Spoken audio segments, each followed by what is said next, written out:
స్వతంత్రం కోసం ప్రాణాలను త్యాగం చేసిన విప్లవ వీరుడు అల్లూరి సీతారామరాజు జీవితాంశాలను విద్యార్థుల పుస్తకాల్లో పాఠ్యాంశాలుగా చేర్చాలని all India democratic students organization demand చేసింది.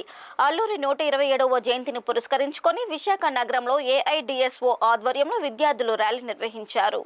ఈ సందర్భంగా ఆ సంస్థ నగర అధ్యక్షుడు అభిలాష్ మాట్లాడుతూ విశాఖ జిల్లాలో పుట్టిన విప్లవ వీరుడు అల్లూరి జీవితాన్ని పాలకులు కనుమరుగు చేస్తున్నారని విమర్శించారు. అల్లూరి సీతారామరాజు, భగత్ సింగ్, శ్రీశ్రీ, నేతాజీ వంటి సామాజిక విప్లవ యోధుల జీవితాంశాలను విద్యార్థులకు అందుబాటులోకి తీసుకురావాలని కోరారు. 75 ఏళ్ల నాటి సమాజానికి నేటి యువతకు సంబంధాలు లేకుండా చేశారని ఆరోపించారు. నేటి యువత సినీ హీరోలు, క్రికెటర్లకు అభిమానులుగా మారడం దురదృష్టకరమని వాపోయారు.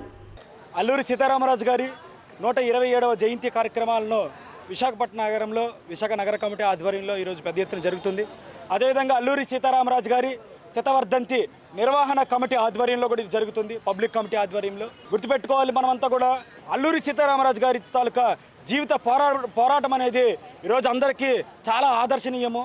కానీ ఎంత దౌర్భాగ్యమైనటువంటి స్థితి అంటే, ఇదే ఉమ్మడి విశాఖ జిల్లాలో పుట్టి చనిపోయినటువంటి వ్యక్తి, ఇదే ఆంధ్రప్రదేశ్లో పుట్టినటువంటి వ్యక్తి, అట్లాంటి గొప్ప విప్లవకారుని యొక్క జీవిత చరిత్ర కనీసం ఏ పాఠ్యాంశాల్లో కూడా లేకపోవడం అనేది చాలా దౌర్భాగ్యమైనటువంటి పరిస్థితి.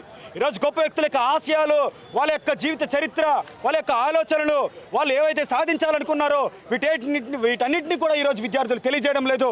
ఇది పక్క ఈరోజు ప్లాన్గానే, ఇదొక క్రమబద్ధతగా ప్రతి ప్రభుత్వం కూడా, ఏ ప్రభుత్వం అధికారంలోకి వచ్చినప్పటికీ కూడా గొప్ప వ్యక్తుల యొక్క ఆశయాలను ఈరోజు విద్యార్థులు తెలియజేయడం లేదు.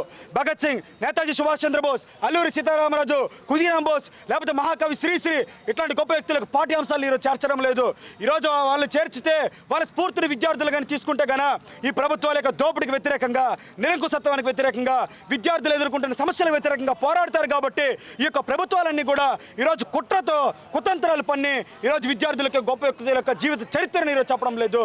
ఈరోజు విద్యార్థులు కేవలము సినిమా హీరోలకు, హీరోయిన్లకు, లేకపోతే డబ్ల్యూడబ్ల్యూ బాక్సింగ్ వాళ్ళందరికీ కూడా ఈరోజు ఫ్యాన్స్గా, క్రికెటర్లకు ఫ్యాన్స్గా ఉండేటువంటి పరిస్థితి, దౌర్భాగ్యమైన పరిస్థితి ఏర్పడింది.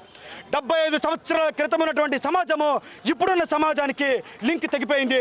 All India democratic students organisation ప్రభుత్వాన్ని డిమాండ్ చేస్తుంది ఏమంటే ప్రభుత్వాలు తక్షణమే విద్యార్థుల యొక్క పాఠ్యాంశాల్లో ప్రతి దశలో కూడా, హైయర్ ఎడ్యుకేషన్ వరకు కూడా గొప్ప వ్యక్తుల యొక్క జీవిత చరిత్రను, వాళ్ళ ఆశయాలను బోధించాలని చెప్పి ఏఐడిఎస్ డిమాండ్ చేస్తూ అల్లూరి సీతారామరాజు గారి 127వ జయంతి సంస్కరణ కార్యక్రమాన్ని ఏఐడిఎస్ఓ, తర్వాత అల్లూరి సీతారామరాజు గారి శతవర్ధంతి నిర్వహణ కమిటీ ఆధ్వర్యంలో ఈ కార్యక్రమాలు చేస్తున్నాము.